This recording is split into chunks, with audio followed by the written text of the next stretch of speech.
मोर एठे 32-33 एकर जगह जंगल होगी पड़ी थी आज्ञा मु सब आड़े चाकरी बाकरी न पाई मो जगह को चेष्टा कली कि मो जगार मो जगार बंचीबी कही मु वर्तमान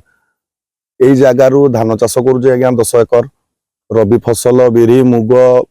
इत्यादि इत्यादि रबी फसल करुचे आज्ञा मु 5-6 एकर तापर एठे छेली मेंढी रहउजंती गाई बाछुरी रहउजंती बतक हंस रहउजंती सेतरु किछि लाभप्रद होउजी मोर माछ बंध अछि बंधरु किछि लाभप्रद होउजी मोर लोक माने अछंती 8-10 जन लोक अछंती से तांकर परिवार पोषि पारुजंती एइठे रहिकी एइठू से वार्षिक दरमा नेकी से ताकर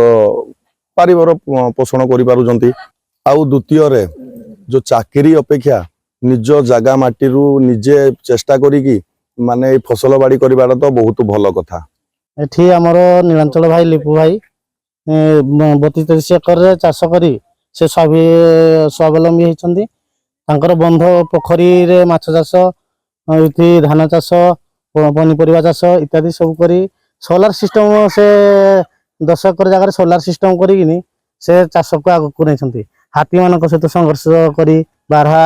एठी वन्यजंतु बहुत वन्यजंतु आसुंती से वन्यजंतु मान सहित संघर्ष करी चाष को आगक केमती नवा से युवपीढ़ी मान को से उत्साहित कर चाष करी किंतु निजे स्वावलंबी हेबे सेटा से चेष्टा चलछंती 2 वर्ष हलाने काम करूजी